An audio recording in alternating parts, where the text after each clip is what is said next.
Against the starter for Alabama, the right-handed sophomore Jocelyn Briskey, getting the ball in game one.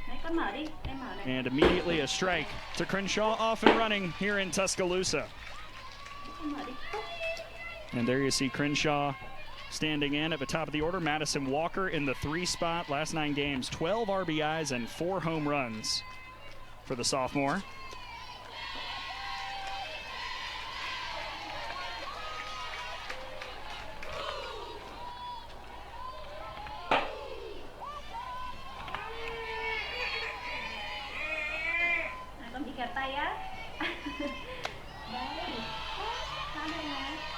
Two and one on the senior from O'Fallon, Missouri, celebrating her birthday today and making her 174th career start for the Tigers. See that season batting average, by far the best over 4 years.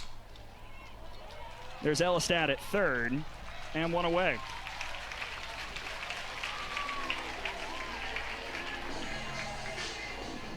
Jocelyn Briskey starting in the circle for the Tide on this Friday night game. She works north-south, rise ball, drop ball, and it's about getting the separation between those 2 pitches, not throwing through her spin, makes her really deceptive.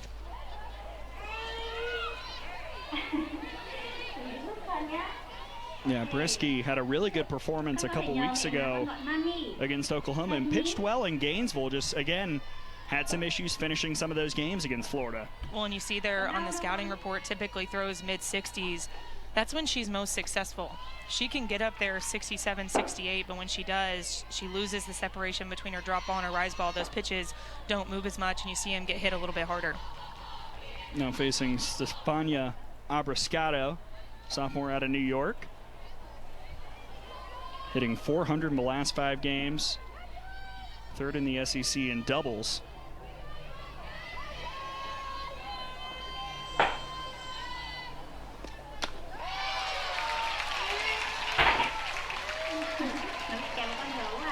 Typically a really good sign for Jocelyn Briskey when she's getting that downward movement on her drop. It can drop about a foot when she's on. Abriscato holds off there, 2-2.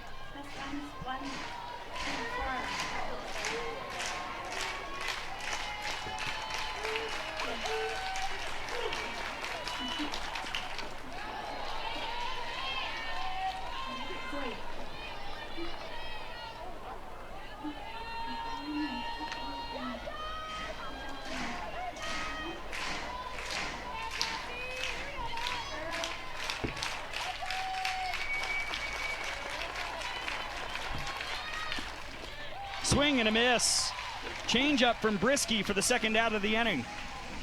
We talked about her drop ball and her rise ball, but she also has a really good changeup, uses it here for the strikeout in the middle of the plate, but just fools Abriscato, changing pitches, changing speeds. Jocelyn Briskey feeling it. Now Madison Walker.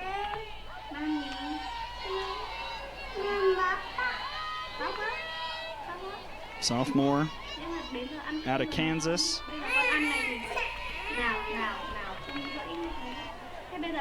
17 home runs on the season.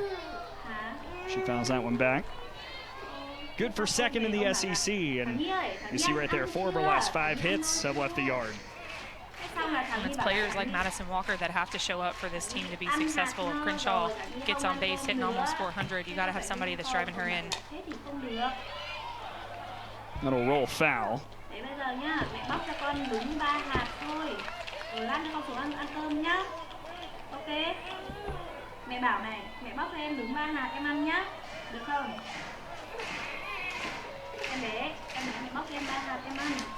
And Missouri's best scoring inning by far this season has been the first. 59 runs in this frame.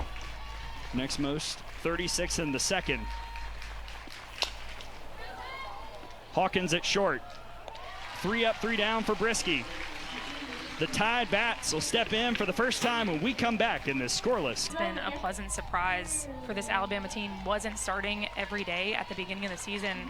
but has become a starter as of late and filled that role really well. And it sets up players like Audrey Vandegrift who have power. When Lauren Johnson can get on base at the bottom of this lineup, turn that lineup over, it gives Audrey Vandegrift a chance to hit those runners in. Bunt popped up. That'll fall short of Pinnell. And Vandegrift reaches.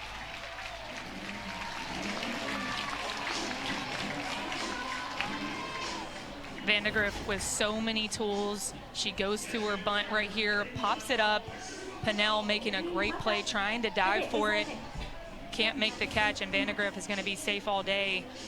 But what about Taylor Pinnell in the circle, setting the tone in this game, going all out, showing what effort she expects from her defense? Well, the Missouri defense has got to be on lock with the speed of Vandegrift at first base. Currently second in the nation with 47 swipes, one behind Kai Lushar at Oregon. Vandegrift will look to tie for first, and she'll slide in safely.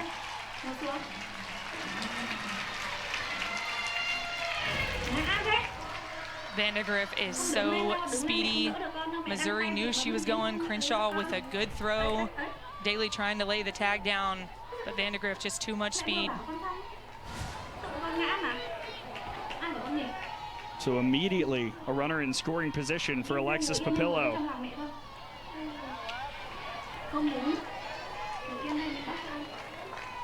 The transfer from Northern Iowa, junior out of Crystal Lake, Illinois.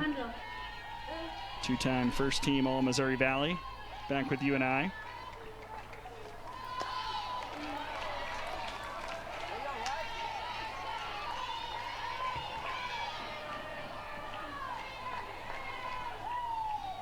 Here you see the season numbers for Papillo. Had a pinch hit home run in the midweek against Alabama State. And she'll draw the walk. 2 on, nobody out for the Tide. Well, and this is not what Coach Anderson wants to see. When we talked to her, she talked about the key to this game being keeping the top of the lineup off the bases for Alabama because they have so many tools up there. And then you put runners on for Callie Hevlin, who's so improved this season, lots of power. She loves the drive-in runs. And you see the 7th-year head coach in Como, Larissa Anderson.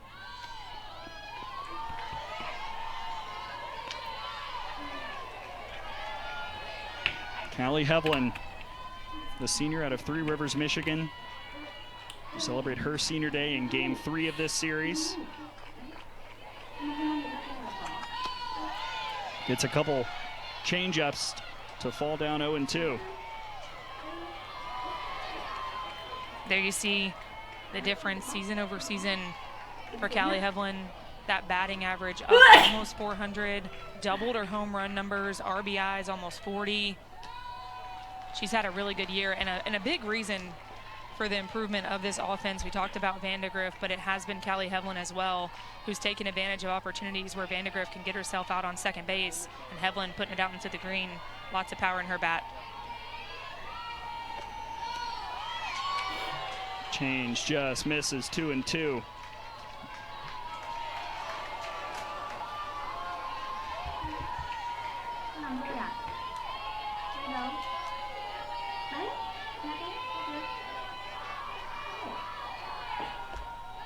Swing and a miss. Big strikeout for Taylor Pinnell. 1 down. Pinnell couldn't find the zone against Alexis Papillo with her curveball. This time she goes to her changeup 4 times against Callie Hevlin. She elevates it, puts it in the strike zone. Hevlin behind all the way, swing and miss. And an unproductive out keeps the runners where they are for Abby Dukeshire. Hair outside to the junior out of Kindred, North Dakota.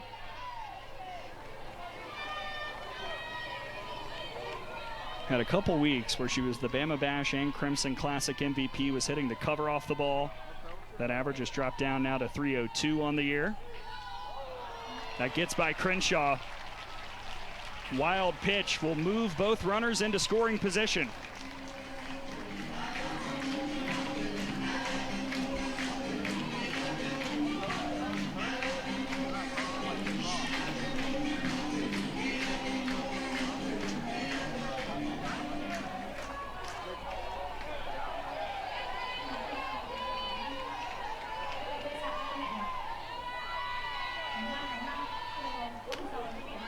3-0. Already feels like a big momentum moment in this game. These opportunities with 2 runners in scoring position, hard to come by in the SEC, and even better when you have your 4-hole up.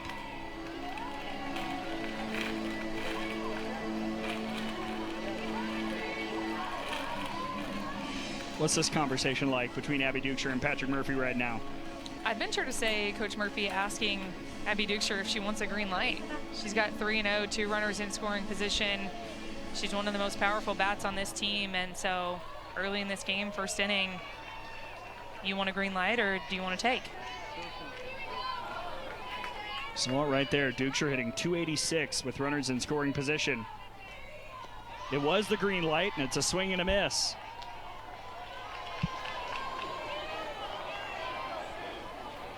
Sometimes I know what I'm talking about. Not always, but sometimes. Well, you did play for the man. Beautiful changeup, full count. Pennell, heavy dose of changeups early in this game. Feels like she's really comfortable throwing that pitch right now for a strike.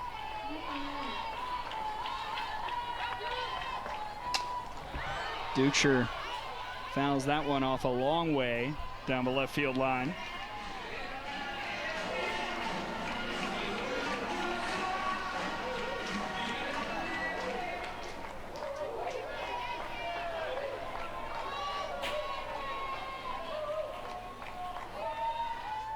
Ooh, that hits Dukeshire. On a 3-2, the bases are loaded.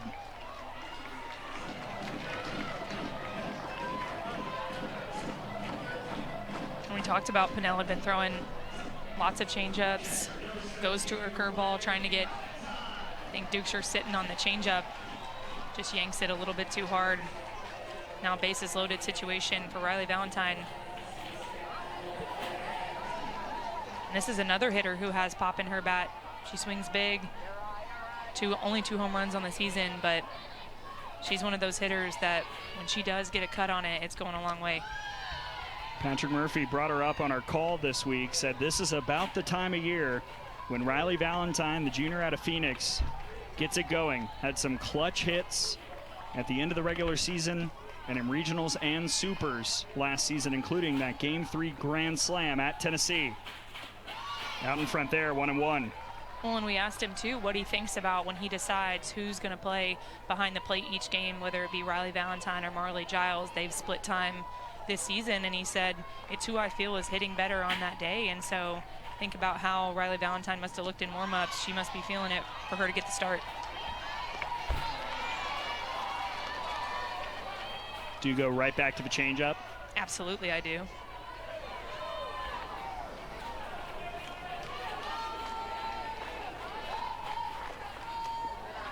Two and two. That's exactly what I would have done. It's a different location. It's not even close to the zone in a 1-2 count.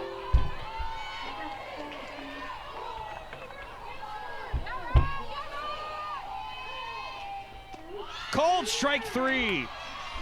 Pennell cooking with the off speed. 2 down. Pennell doesn't need anything else right now other than this changeup. She is fooling these Alabama hitters. And Pennell is typically a closer because she gets better in pressure situations. And you can tell right now, runners on, bases loaded, she's rising to the occasion. Still loaded for Brooke Elistad. Another changeup for a strike. And you see the Alabama offense hitting .345 with nobody on base, second in the conference, but 12th in the league with runners on at .307. Elistad, fair ball. 1 run will score. Here comes Papillo. Dukeshire is heading for home. She'll get there safely. Elistad clears him, and Bama strikes first.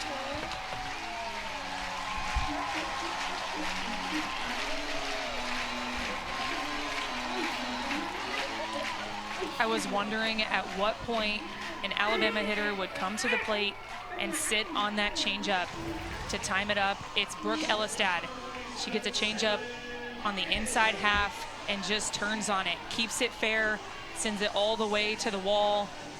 And these runners wheeling around. She clears the bases, capitalizes on a big opportunity here in the first inning for the Tide. Now 14 conference play RBIs for Elistad, who stands on second. Salyn Hawkins, the transfer from Mississippi State, has been really solid for Patrick Murphy in the bottom part of the order the last few weeks.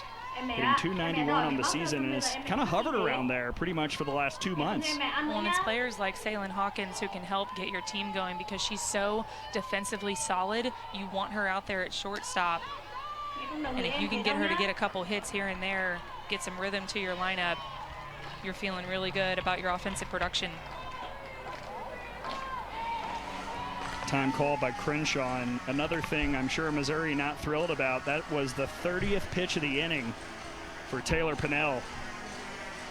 Well, Pinnell's gone to quite a few 3-ball counts already. Hasn't been as efficient as she would want early in these at-bats.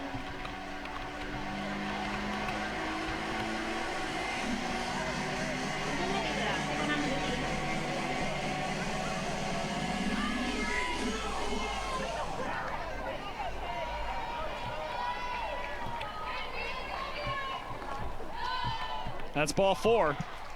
Second walk of the inning for Pinnell. And out comes Larissa Anderson. I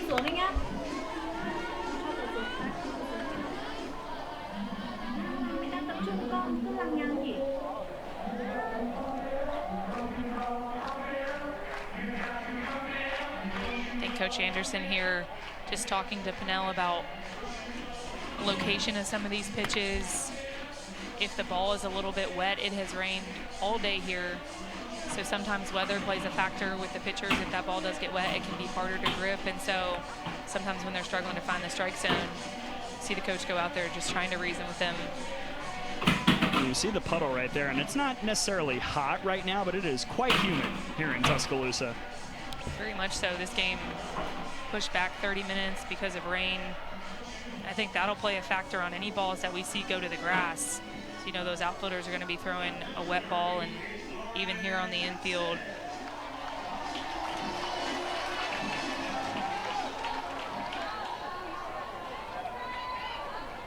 Well, after the timeout, let's see what Pinnell can do against Lauren Johnson. We highlighted the sophomore from Franklin, Tennessee, who's just been making plays since entering the starting lineup.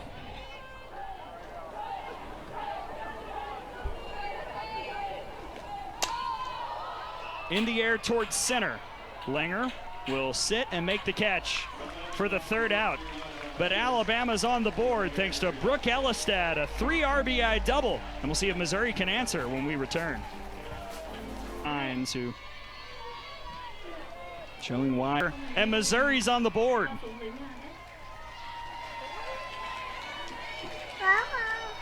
This is how you set the tone offensively after Alabama puts up the 3 spot. So much power in the bat of Taylor Ebbs. She gets a pitch she can handle. It's elevated on the outer half, and she just goes with it, drives it just enough over that left field wall for a solo home run. 10th homer of the year for the Kentucky transfer. And exactly the answer that Missouri needed to kind of settle things down with Abby Hay stepping in.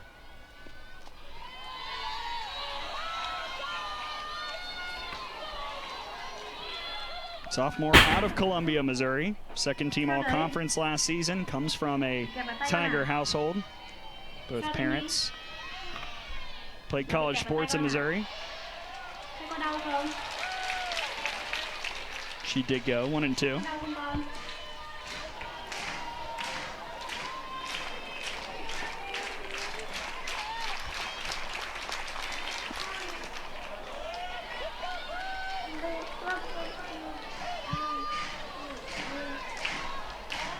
Hay trying to keep it going after that home run from Ebbs. 6th homer allowed by Brisky this season. 3 have come in the last few outings.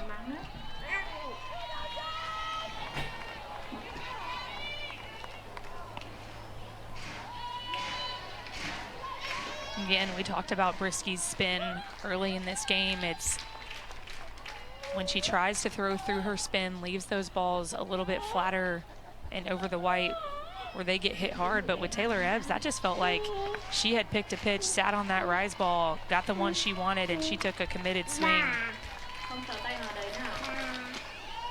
Now Hay has worked it full.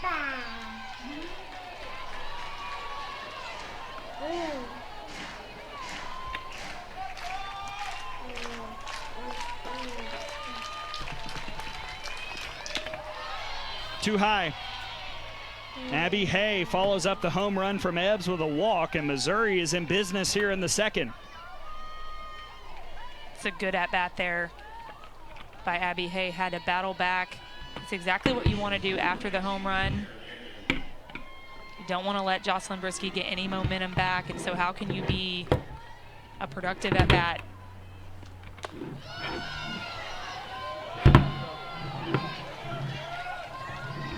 With the senior, Cara Daly at the plate. Another Missouri native. .269 career average against Alabama.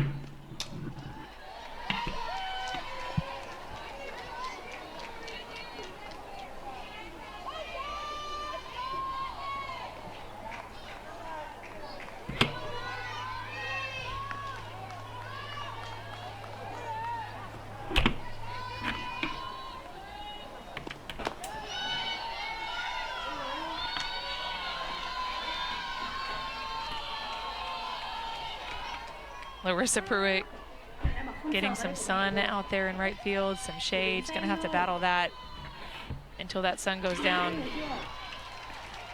Unfortunately, I'm no stranger. I was going to say, you remember what that was like. Mainly a first baseman in your playing days, but you were in right a little bit. I played right field all of freshman year. Couldn't have been happier when Coach Murphy moved me to first base and I didn't have to battle that sun every day. I used to wake up, and I'm not even kidding, I used to wake up thinking about the sun and where it would be at our game time because it is harsh out there.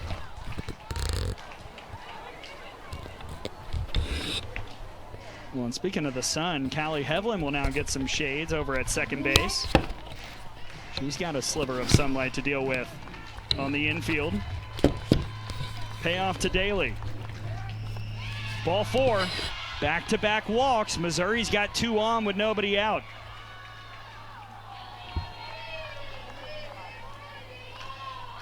Brisky struggling a little bit on those 3-2 pitches to find the zone. You see Coach McMahon coming out to the mound, and I think the same as we were talking about with Coach Anderson, it's asking Jocelyn Brisky, hey, what are you comfortable with in that 3-2 count right now? Because day to day it can be different for these pitchers as to what their go-to should be, what they're feeling.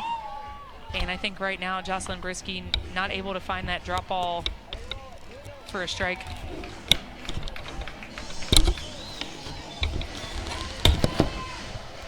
And a big opportunity for a freshman at the plate right now. Spring Texas native Sophie Smith. Wonder if she'll try and lay something down.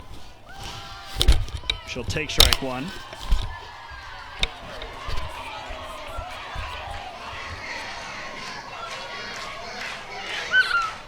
Three-time All-District at Klein Oak High School. She's got more and more time as the season has gone on for Missouri. She'll try again, and it's popped foul.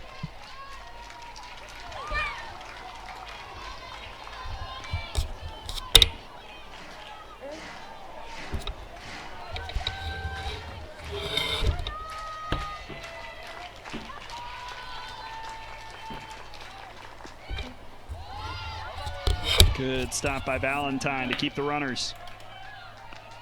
Valentine working behind that plate. You know, when you're catching a drop ball pitcher, especially in those 2-strike counts where she's going to skip the dirt with it, you got your work cut out for you. Valentine doing a nice job to keep that one in front of her. And again, it's a nice bounce back by Brisky. Her second strikeout, first out of the inning recorded. well, and that lets Jocelyn Brisky be a lot more comfortable in the circle, skipping the dirt and throwing that low in the zone with 2 strikes. You don't want to elevate that pitch and let it get hit. but you have to have confidence in your catcher to keep it in front of her when you got runners on.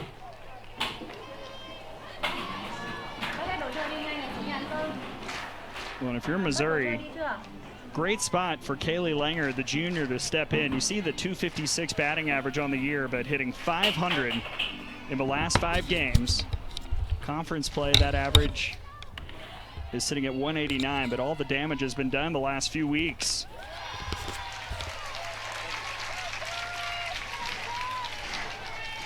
There you see right there the biggest difference for Langer. First 31 games, 116, but 429 in the last 14.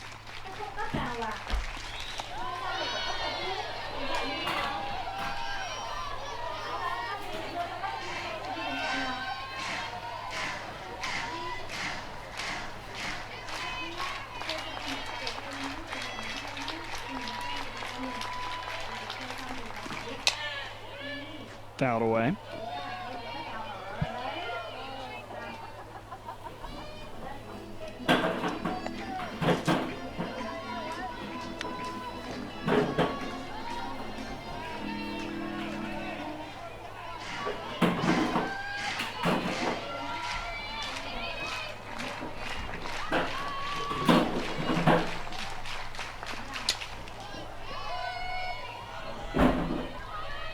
Langer right on it. It's a good adjustment. Fouled it down the left field line. A little bit late on that one, trying to find her timing, shoot something back up the middle.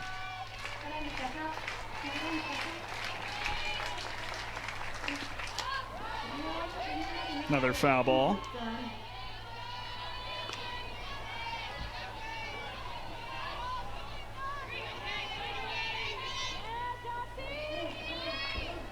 It was a quick inning for Brisky in the first, but a lot more drama here in the second. 2-2.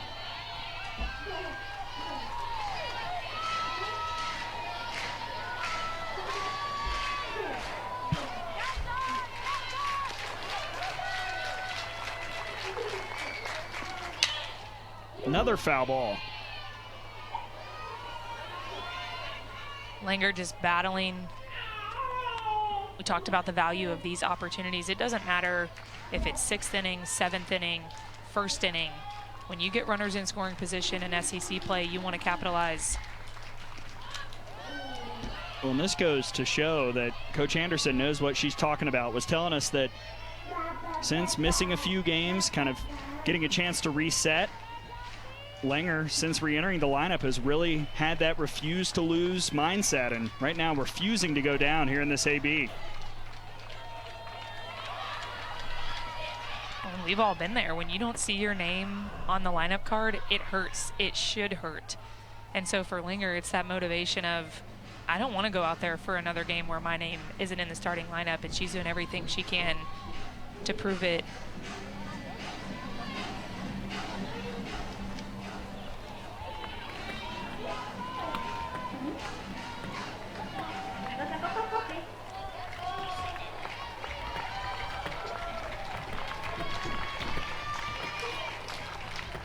The battle continues, and it will still roll on.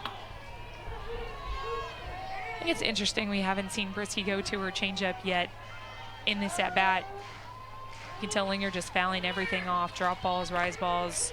She's getting a piece of everything.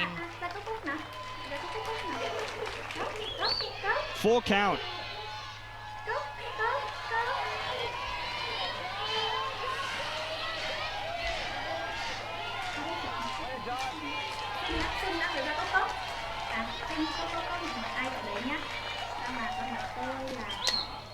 Langer pops it up off the screen.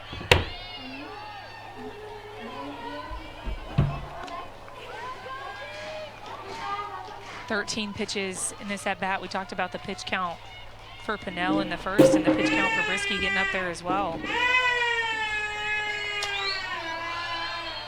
This is quite something now. Langer refusing to go down, and at this point, I'm not quite sure what else you throw if you're Brisky. Again, I mentioned that off speed, but you don't want to walk Langer either. You have to keep throwing strikes, and It's all these little battles within the big battle that ultimately help you win or lose a game, and this at-bat seemingly very important.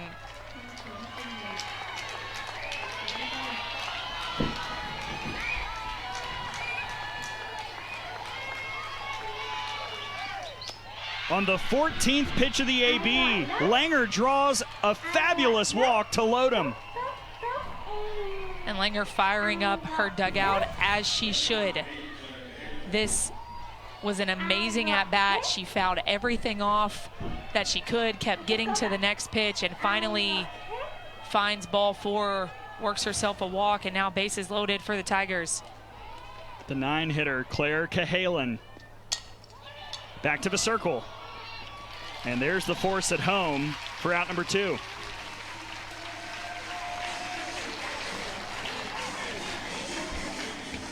After nearly a 15-pitch AB, it just takes 1 for Brieske against Cahalan. And a nice bounce back by Brieske. I mean, you think about losing a long battle like that and how you're feeling mentally. I think sometimes, you're like, let's just get this one over with so I can start over and get the next one. Does a good job there going at Cahalan with the first pitch, getting the second out of the inning. But now she faces Julia Crenshaw, the best hitter in this lineup. On the ground to third. Jocelyn Brieske gets out of the bases loaded jam. Missouri's on the board, though, thanks to Taylor Ebbs and her solo shot. Ebbs with the answer on the first pitch of her at-bat. And there she is on deck watching as the junior out of Hartselle, Alabama, Larissa Pruitt, battles with Pinnell. Second team all-conference as a freshman.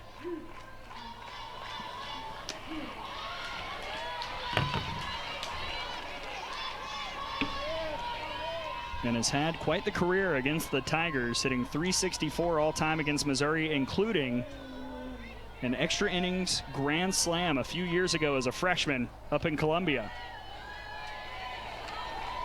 And Pruitt, another one of those players like Audrey Vandegrift, has a bunch of tools. I think that's why you see her in that 9 spot. She has speed, but she can also, as you mentioned, swing it for power. Trying to set the table for Vandegrift. Pruitt waited. Abrascato lays out for a great catch.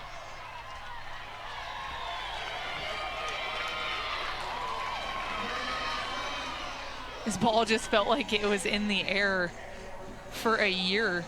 It hung up, gave Abrascato the time to get into foul ground. She gets a good read on it, hustles, lays all the way out, keeps the bases clear for Audrey Vandegrift.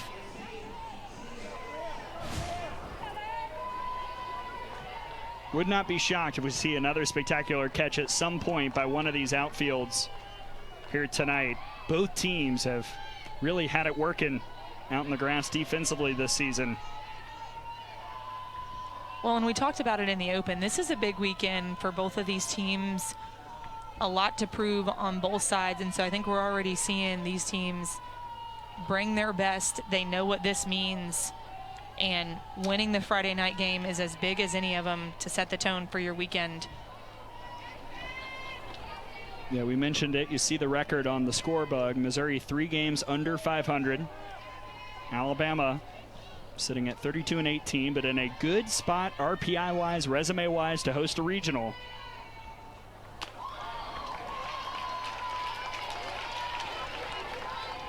That can change, however, if you don't take care of business down the stretch.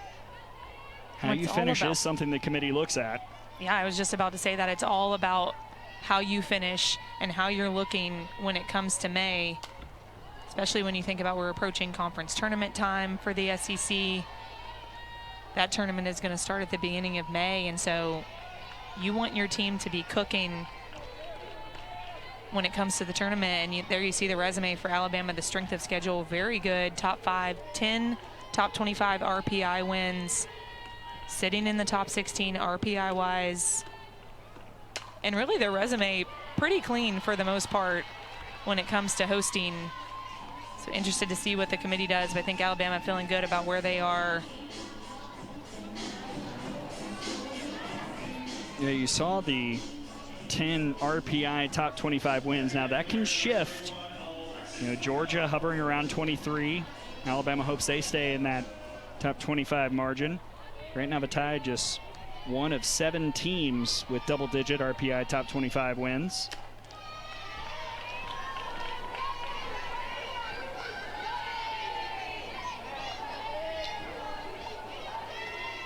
Lex Papillo walked and scored in the first.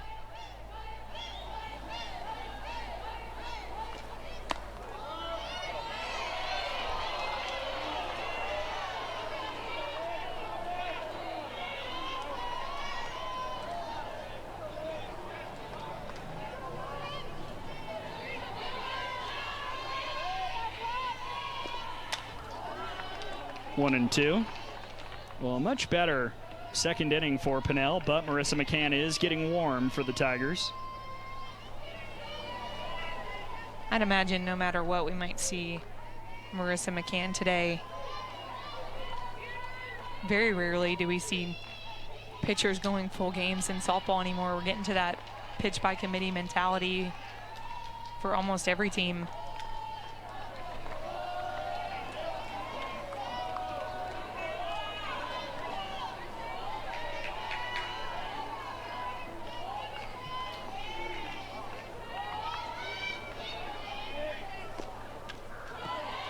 Fouled off by Papillo.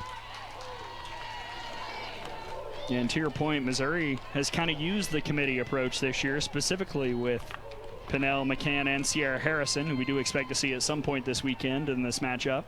Well, it's not just this year. That's pretty typical for Missouri. Coach Anderson does a really good job of managing the pitching staff and knowing when to pull those different levers.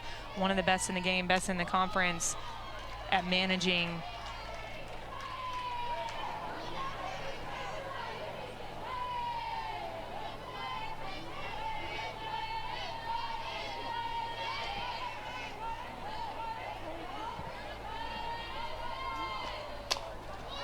popped up and into the crowd.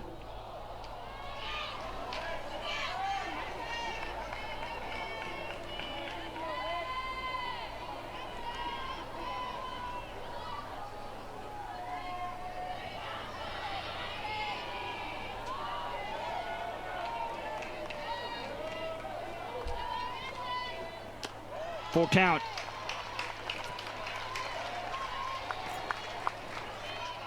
Already seeing multiple long at-bats for both of these teams. Ninth pitch of this one. These batters fighting, fouling off everything they can. Called strike 3. Pinnell sits down Papillo. Her third strikeout for the Missouri Tiger. A lot of top 10 wins in there as well. Duksher's got it for the first out.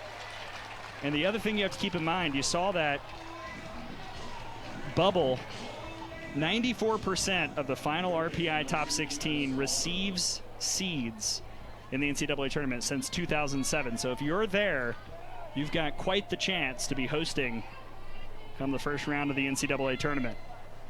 Well, it's this point in the season where if you're top 16, you almost need something on your resume that keeps you out of hosting. And so looking at these different resumes, I think for Alabama, not a lot of bad losses.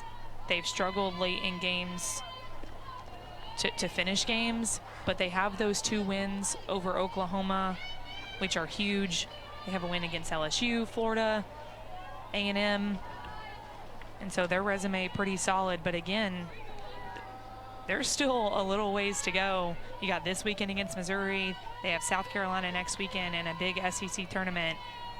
So very far from over and their resume far from finished. And the other thing about that bubble to keep in mind, you saw Stanford sitting there at 14 in the RPI. They can be seeded, but they cannot host because they're playing in the football stadium this year. So if Stanford were to be a seed, then they would have to travel to whichever 2 seed they get. And that's the price you pay. I think they're going to have an amazing facility once it's finished, but at the same time, would love to see that stadium packed for a regional I with wish. all those different softball fans in there. I think there's some criteria that you have to meet to be able to host, and unfortunately football stadium not one of them. Well, they broke the regular season attendance record last weekend against Cal, as Riley Valentine is going to get a chat from the Alabama athletic training staff after the walk to Walker. You see a Tink out there having a word with Valentine. We saw it when Nebraska volleyball sold out their football stadium for a women's sport, and we were talking about it on our coaches call with Coach Murphy this week. Would you guys ever consider having a game in Bryant-Denny, and what would that look like? There's going to be someone do it eventually, and Stanford getting the benefit of having some construction playing in the football stadium this year and breaking the attendance record. And it would be great to see that as the stage gets bigger and bigger for this sport.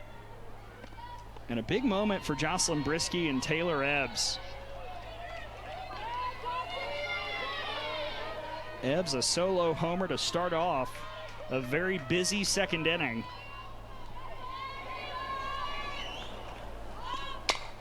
And now she's got a base hit to right. Walker holds at second, 2 on 1 out for Missouri here in the third. Ebbs just seeing the ball really well. She took the rise ball out of the yard. This time gets an elevated drop ball. Does really well on those pitches up in the zone. That's her power zone. Sneaks that one into right field.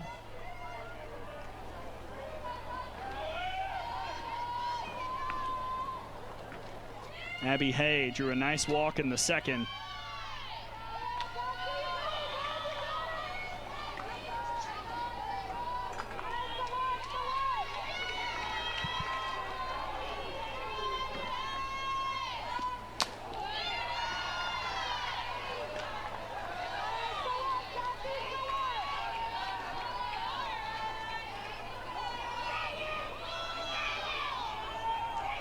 Coach McMahon coming out to the mound again to visit Jocelyn Brisky, and I think it's the control. Some of these balls, just non-competitive balls, and then when she is putting it over the white, you know, we talked about keys to the game, and it's her using her spin, not throwing through that spin and leaving balls over the white, because it doesn't matter what team you face in this conference. You leave those pitches over the middle of the plate, they're going to hammer them. Well, and Brisky struggled with the free passes earlier on in the year, but had kind of wrangled things together the last few weeks. This, though, the 4 she has in this matchup, the most since Game 2 against Mississippi State back on March 14th, and now down 2-0 against Abby Hay, who's always dangerous for Missouri. Well, and if you're Missouri, you want to get Jocelyn Brisky out of this game, because I'd venture to say Alabama will start, or plans to start, Caitlin Riley tomorrow. But if you can get Caitlin Riley out of the bullpen tonight and see her, number one, there you see her warming up right now. Number one, you get a look at her. And number two, she's not fresh tomorrow for Game 2. Green light for Hay, 3-1. Do you like that move? Yeah, Hay has a lot of power, and she's one of the bats that you want up with runners in scoring position. At the same time, Brisky's struggling with control. I probably would have just took there. Now Brisky's worked it full.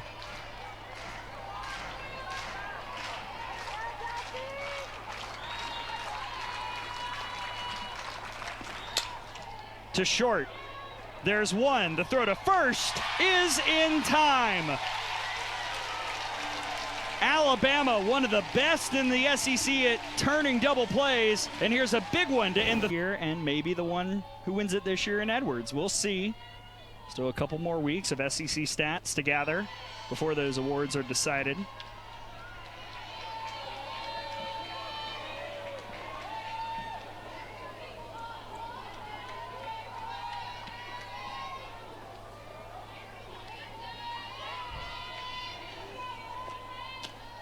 And changeup misses high and in to Hevlin.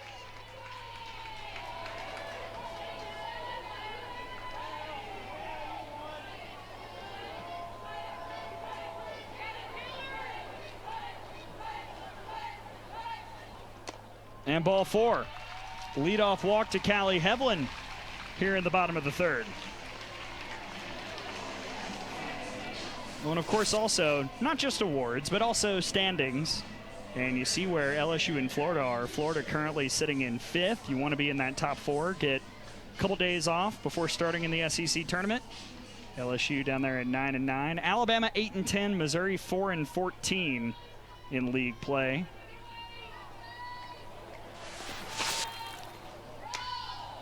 It's one of the toughest years that I've seen in this conference, up and down. Think about the team we're looking at right now on the field, Missouri, how competitive they are, what type of softball they're playing, and looking at potentially not making the NCAA tournament. The competition in this conference, you just can't say enough. Nice bunt by Dukeshire. Good play by Walker to get the out at first, but the sacrifice is executed well to move Hevlin to second base.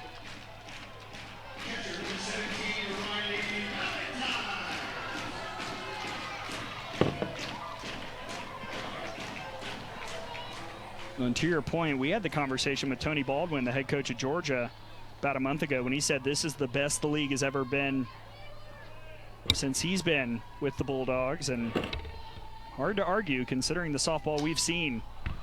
Excuse me, swing. Now Abby Hay will make the tag for the second out, but thought about going to third. Well, and Patrick Murphy was saying the same thing on our call this week. You know, every single weekend, you cannot take a game off because you will not come out with a win if your team does. Every single team in this conference can beat every other team in the conference on any given day. I mean, you look at Alabama, Oklahoma. Oklahoma came in here. I don't think anybody had Alabama picked to win that series, and they did. It's a gauntlet every weekend. Missouri has had a tough conference stretch, closing out with this road trip to Tuscaloosa. And then a home weekend to wrap up conference play against Georgia. Needing to go at least 5-1 to not have to worry about NCAA tournament overall record eligibility. But Pinnell facing Ellistat again, who pops up the change this time. Catch made, side retired. Alabama strands a runner at third, and we're off to the 4th. Hey, Kaylee, a lot of opportunities for Missouri in this game outside of the first inning, but only the one run to show for it. They haven't struggled to get runners on, whether it be via the walk or a hit, but it's finding that hit with runners on that makes the difference in a game. And here we go again, Cara Daly, leadoff single, another big opportunity for Mizzou. We'll see if they can do exactly what Coach Anderson said, swing at their pitch versus Brisky's pitch.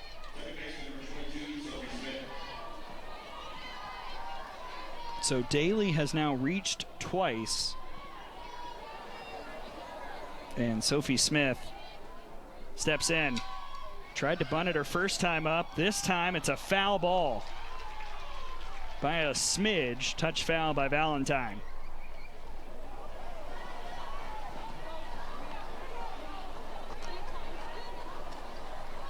A little bit of miscommunication there between Ellistat and Valentine.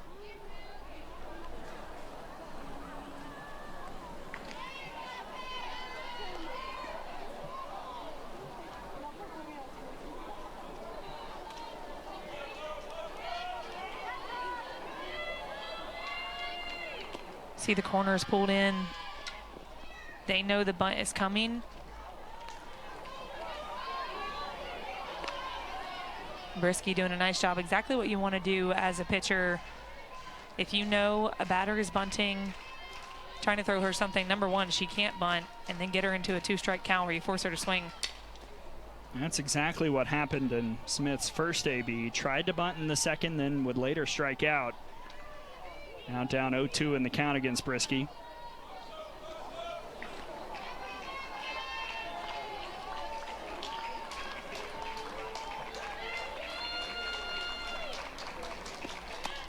Another strikeout. Smith couldn't get the bunt down, and now there's one away. and perfectly executed by Jocelyn Brisky. Uses her spinny stuff to get some foul balls, makes Smith swing the bat, and then she uses her best pitch, her drop ball, on that inside half to get the strikeout. Langer will line out to short after walking in a marathon at bat back in the second. It's a first pitch out here in the fourth. Again, it's a chess match. Those little battles, and Brisky winning that one.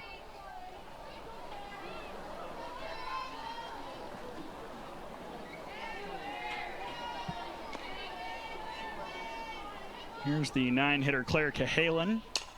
Slap to third. Nice play by Elistad. Inning over. Leadoff single doesn't hurt Brisky, and we go to the bottom of the fourth with Alabama leading by 2. Oh, later on. Absolutely. She's awesome on Rally Cap.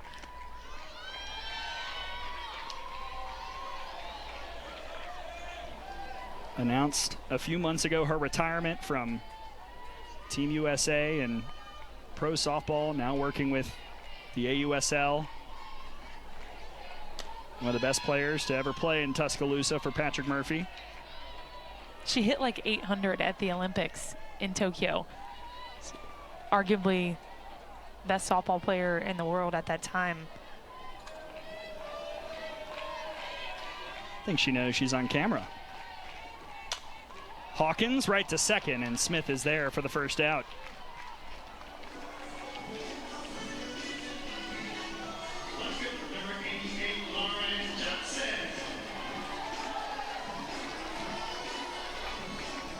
Well, and to Coach Anderson's point, Pinnell has really settled in since that first inning, finding the zone a lot more consistently and really not a lot of hard hits on her at all. Bunt by Johnson. That looked like it hit the bat a second time. But that was a strange call by Thomas Meyer behind the dish. Called it after it looked like Crenshaw turned and said something. I think it definitely hit the bat twice in real time, and it looked like the other two umpires saw it.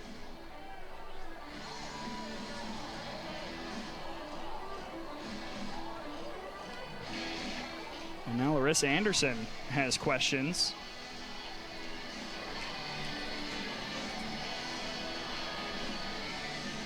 The call was foul.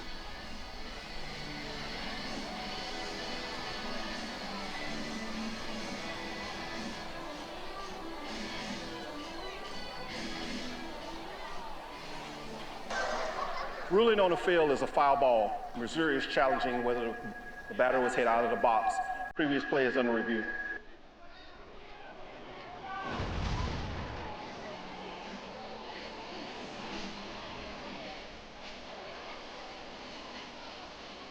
Well, it definitely hits the bat twice. And Johnson still in the box.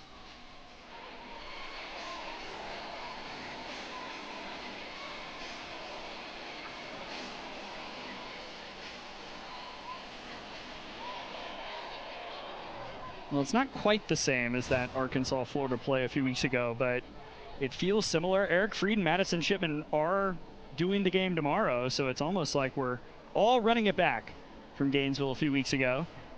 I watch a lot of Madison's games. She gets the craziest replays.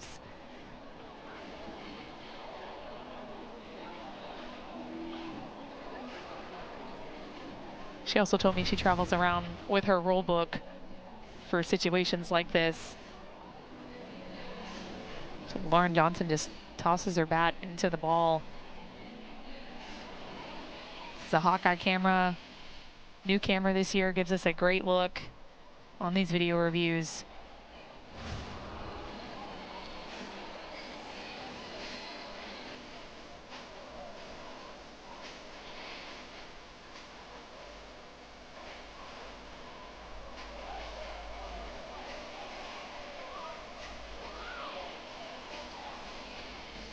You see Cameron Ellison chatting with Birmingham right now. As Larissa Anderson waits, and here's the call. After further review, the ruling on the field is changed. Battle runner is out. So Johnson is out. I'll say she was out of the box Missouri's first challenge. when that hit the bat.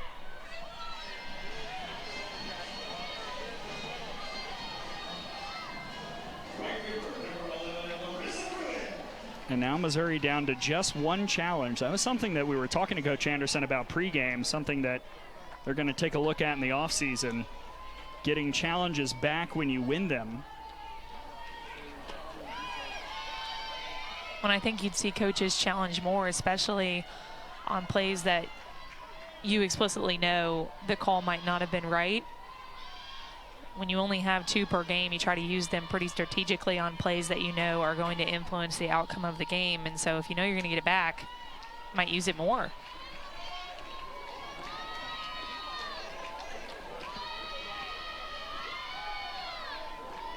And umpires can initiate once you get to the 6th inning.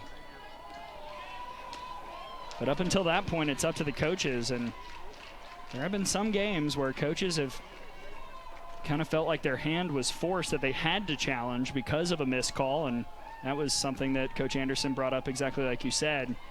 You know, when you feel like you have to do it, get that challenge back if you're right.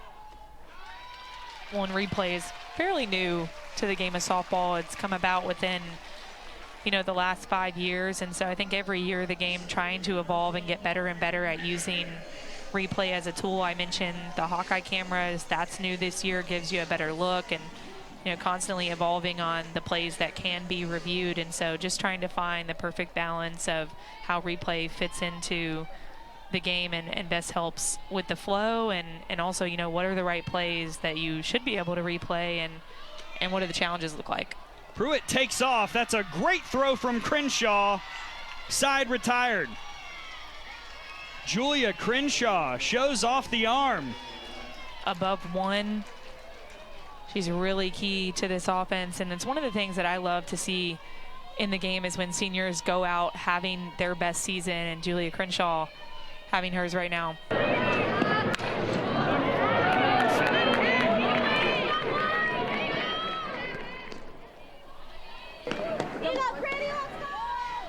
And as we talked about earlier, celebrating her birthday here today.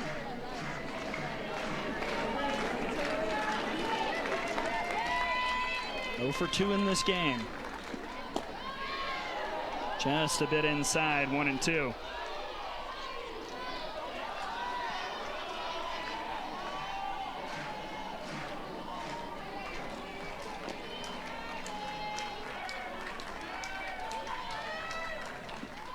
Swing and a miss. Brisky gets the senior on a strikeout swinging to start the 5th. Brisky using her drop ball. She gets over the top. Great rotation. And that pitch just bites, falls off the table.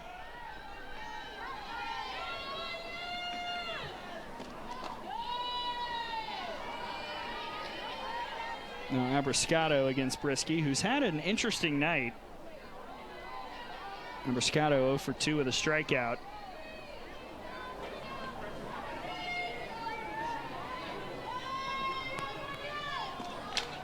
Pitch count for Brisky nearing 80.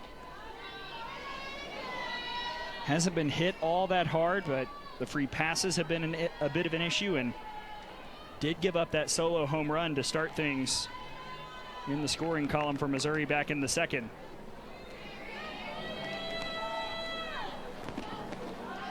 Well, the at-bat against Crenshaw is exactly what Brisky wants to do. She struggled when she got ahead and got 2 strikes to close out some of those at-bats, takes herself deep in those counts, gets to 3-2, and then ends up giving up a walk. And so what she did against Julia Crenshaw is exactly what she needs to keep doing to be successful. When you get them to 2 strikes, you close it out. Abrascato high in the air to center. Vandegrift is there for out number 2.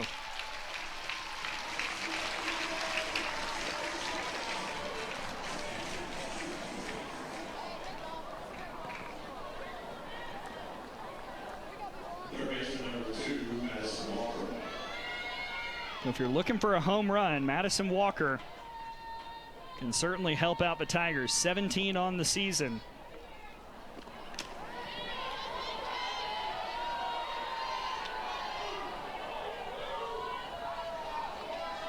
And how about the last 9 games? 4 home runs, 2 grand slams, 12 RBIs in that stretch for the sophomore. A lot of hitters don't hit 2 grand slams in their career, seriously. So she's been feeling it over the last 9 games, especially those runners on opportunities.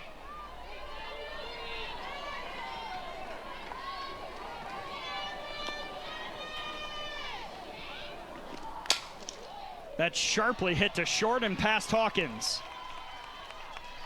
2-out base runner for Missouri here in the 5th.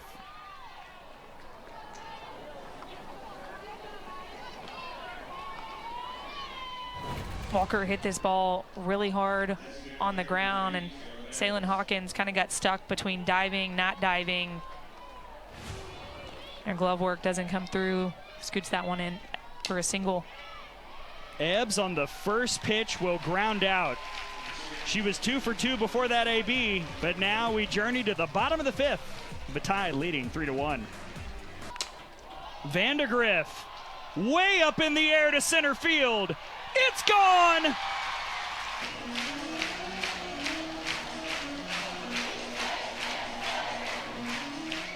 Audrey Vandegrift has such a simple swing.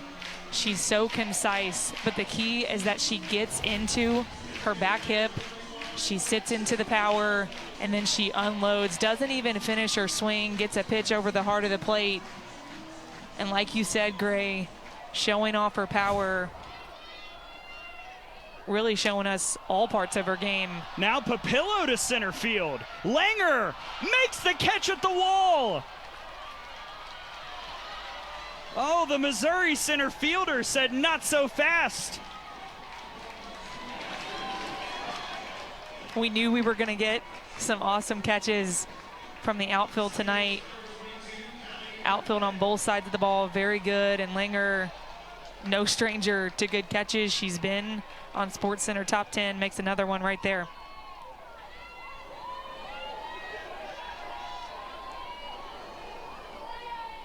Let's see what Callie Hevlin's got. She goes after the first pitch. Smith will back up, and a fairly standard catch this time for the second out. Langer's a higher degree of difficulty. Langer with a great read on this ball. You see she turns and runs, has to correct, but just in time, times her jumps perfectly at the wall, and that's difficult to do when you're not playing in your home stadium. You're not familiar with the wall. That time, corrects her feet, makes the grab, saves another run.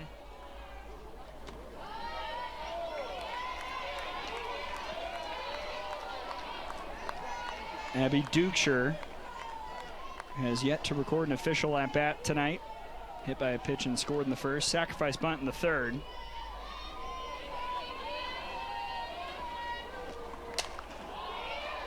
Pops up a change. Hay is there to retire the side. But the inning started with Audrey Vandegrift solo homer. And now we'll see if the Tigers can. When they play the top 25, top 10, she elevates because that's the type of competitor that she is. And I talked about her swing. She gets into her back hip. She's very simple with it, no stride. Really just goes to extension, and she got all of that one. Felt like we had a little scoring drought there for a little while until that swing. Daly loops that to deep second, quickly 2 away.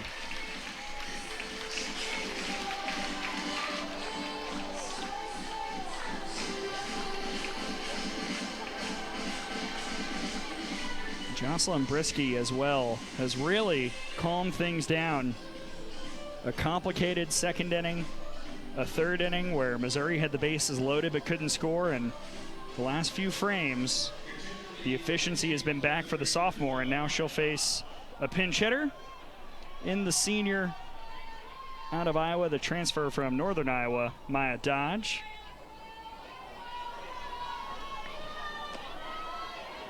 Second year in Columbia for Dodge, who took a cut 0-1.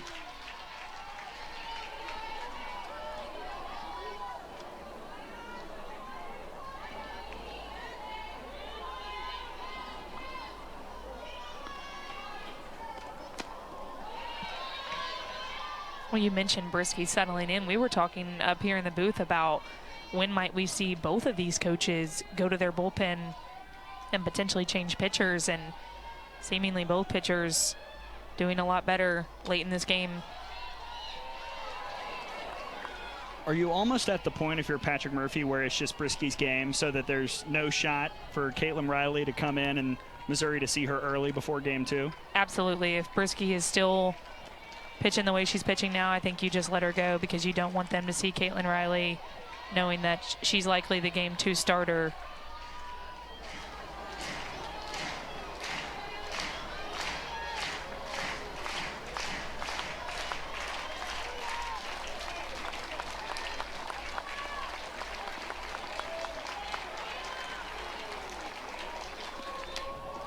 Foul ball by Dodge.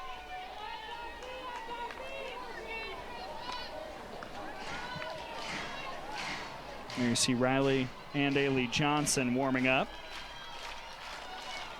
In the Alabama bullpen, Marissa McCann has been getting warmed up throughout the game. For Missouri, and we saw J.C. Cruzy as well.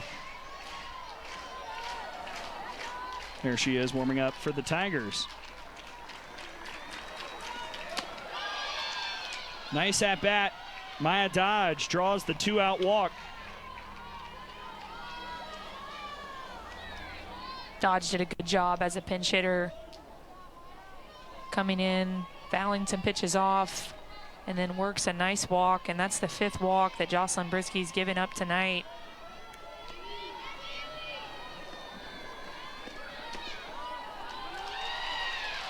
And as I feel like always happens in this sport, a player who made a great defensive play is set to hit in the next half inning. Kaylee Langer, that home run robbery in the bottom of the 5th against Papillo, trying to convert at the plate here in the 6th. Talked about Langer hitting over 400 in the last 14 games as well, and sometimes you're feeling it on defense. You make one of those plays and you let that carry over into your offense. Swing and a miss. Brisky with strikeout number 5. But 2-out walk does not hurt the Tide, and they'll look for insurance when we return.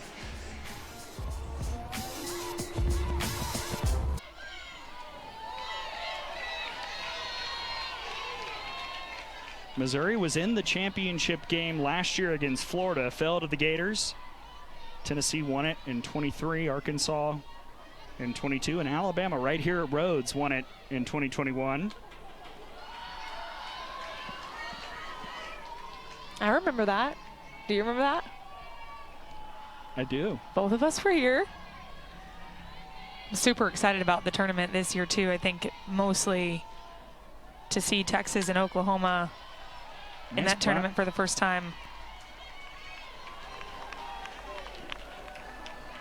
Here you see my All-American partner, Kaylee Tao.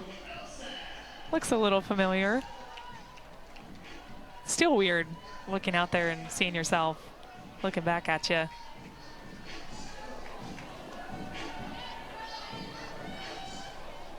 There she is, the 3-time All-American, Kaylee Tao. And now you're one of us up here. I think this is the best situation that I could have gotten out of college. I knew I didn't want to coach, thought I didn't want to play professionally. Did a little bit of that, but broadcasting has just, I mean, we've become great friends. You know, you meet people, and at the same time, it's about the athletes and getting to understand them, tell their story, try to find stats and things to share each week. And it really is an honor for us to come up here in this booth and broadcast the game. So I'm super, super grateful, and of course, always grateful to be working with you. Brooke Elistad's already had one big swing tonight, but this time Abrascato wipes away a hit with a nice sliding grab. The Missouri outfield is working here in game 1. Yeah, and this is Abrascato's second big grab of the game. Had a diving catch in foul territory.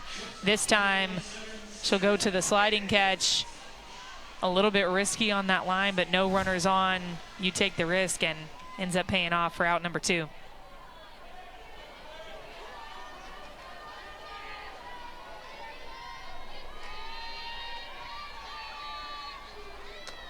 Pinnell misses the first pitch to Hawkins. 0 for 1 with a walk.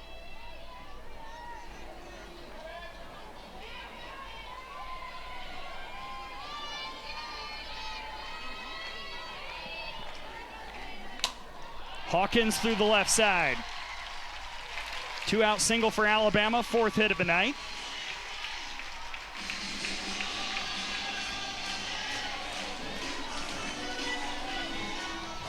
This has been key for Alabama in their wins. It's production from the bottom of their lineup. Salen Hawkins, a big part of that.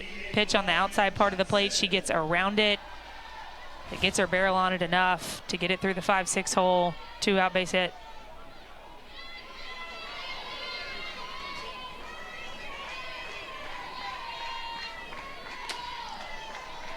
First pitch high to Lauren Johnson, who's also 0 for 2.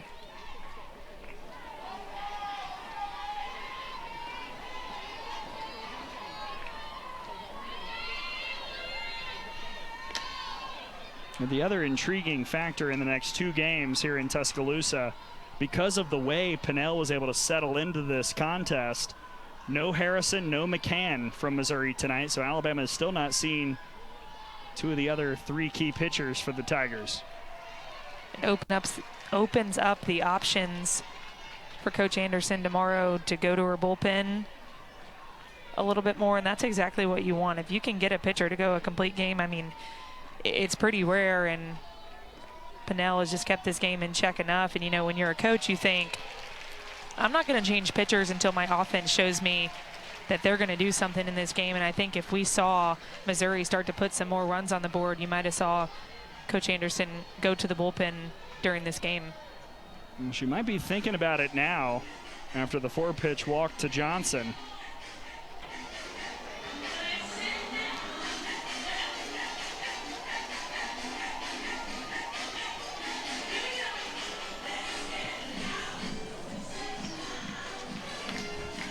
And just like that, Coach Anderson will bring in Marissa McCann. You'll see coaches go later in the game to their best defensive lineup versus their best offensive lineup, and it's exactly what Coach Murphy's doing there by putting Kristen White in. He wants the speediest and best outfielders out there here in the 7th inning.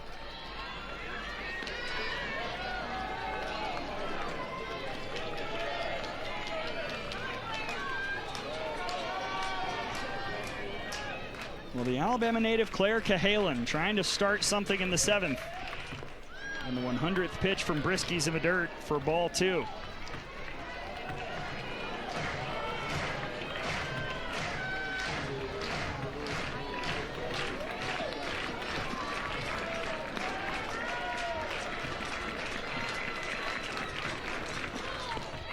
Got her. Strikeout number 6 for Brisky. Another really good drop ball from Brisky tonight. Some of these pitches, really good movement. That's located really well. Outside, low in the zone. Gets a swing and miss. Good way to set the tone in the 7th inning. Crenshaw, first pitch foul.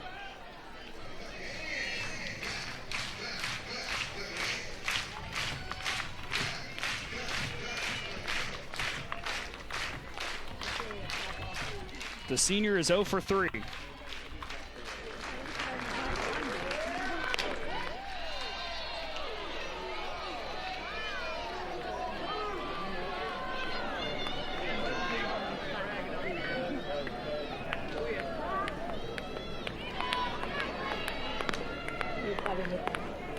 I was having a beat to him.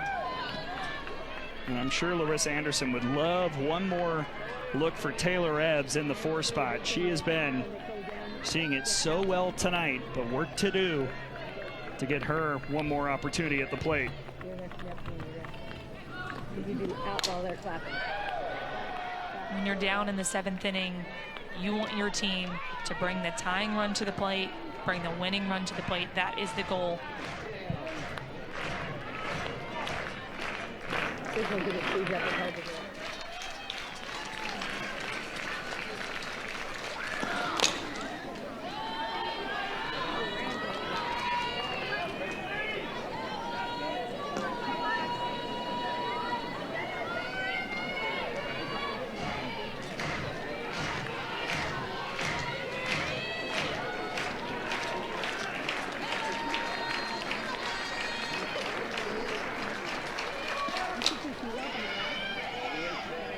That'll stay foul.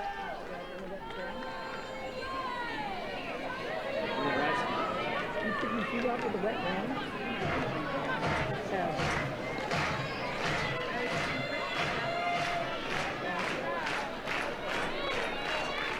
This one right now kind of similar to those earlier ABs from the Missouri offense against Brisky. Full count to Crenshaw. Well, it's the competitor in Crenshaw as well. She knows that she's 0 for tonight. She's one of the stars in this lineup, and you're doing everything you can to get yourself on base. Crenshaw converts all the way to the wall.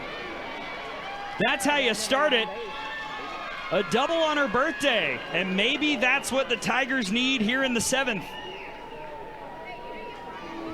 Brisky throws Crenshaw an elevated pitch with 2 strikes. It's a rise ball. Crenshaw sees it, drives it into that gap, gets herself on second base, and again, the Missouri Tigers trying to bring Taylor Ebbs to the plate in this inning.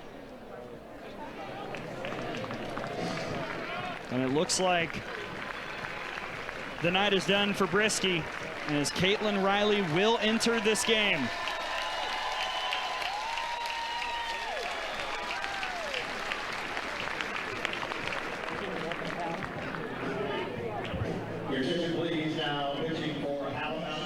Tying run for Missouri still on deck, and Brisky leaves after a really strong outing overall. 6 strikeouts tonight and 6 1/3 against Missouri. Brisky really settled in going down the stretch. She used a little bit of everything. Her drop ball was working, located it well with 2 strikes, and again, just keeping these Missouri Tigers with only that solo home run on the board. She was feeling herself, and anytime that you can go deep into these games, 7 innings against an SEC team, you've had a good outing. And I think Patrick Murphy just having some of those late inning comebacks in his mind, and he doesn't want to open the door at all for the Missouri Tigers, and so he's quickly going to Caitlin Riley in the 7th inning. When you see the line for Brisky, 1 run given up on the solo homer, there's been a lot of traffic on base for Missouri offensively tonight, but Brisky limited the Tigers to 1 for 10 with runners on, and now the stage is set for the senior. Caitlin Riley, the transfer from Ole Miss, will come in and try and get the final 2 outs here in the 7th. Riley has a lot of SEC experience, and she's thrown quite a few innings for Alabama this season. 95 innings pitched, 56 strikeouts, and largely because of the drop ball, she can use it to both sides of the plate, and her off speed is really killer as well. It works like an off speed curve, and the more she goes to it, the more successful she is.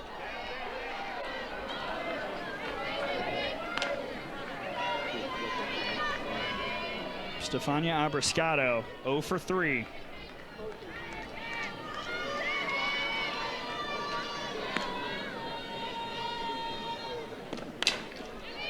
There's Dukeshire, 2 down.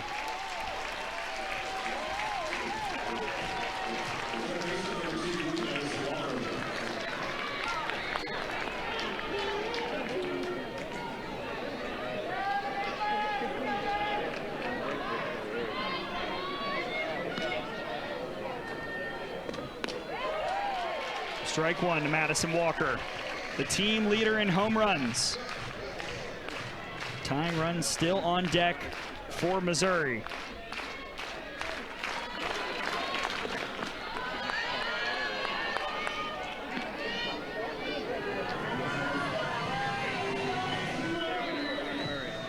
There you see Ebbs waiting. She already has a home run here tonight. Oh, that gets all the way back. Crenshaw will slide in safely, and it's 4-2.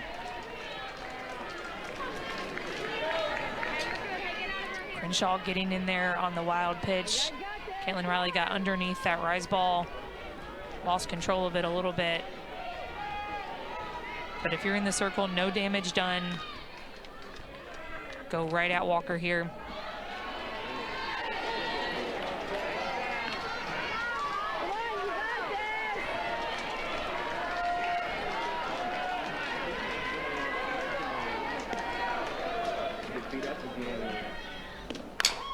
Walker past Hawkins.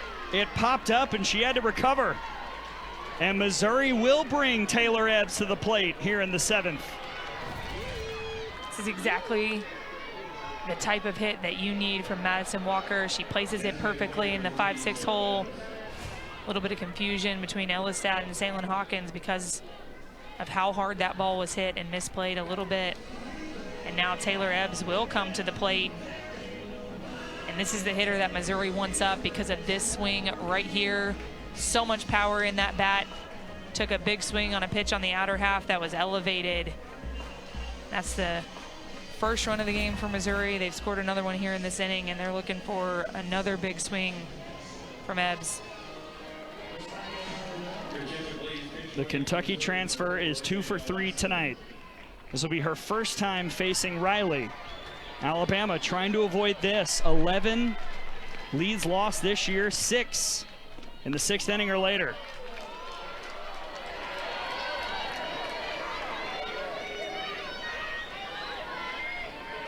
And Missouri, after 6 innings this year, when trailing, is 0-17.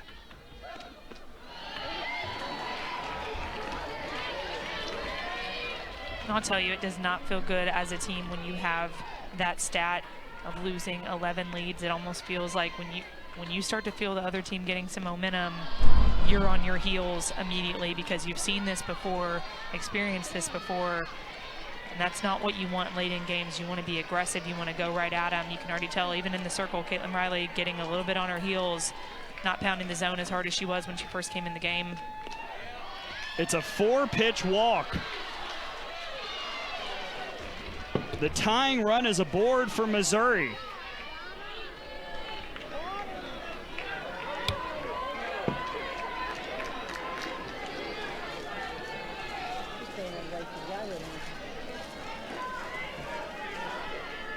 Danielle Blackston, the sophomore, is running at second base for Walker, and now another pinch runner, it looks like, will come in for the Tigers.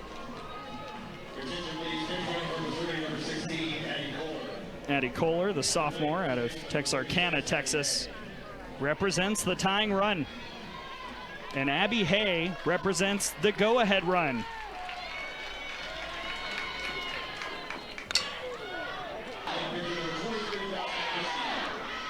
A great rally by Missouri in the 7th. Got the tying run on base, but Caitlin Riley got out of it. And Alabama moves to 9-10 in conference play, 33-18 overall. Missouri now up against it, 23-27.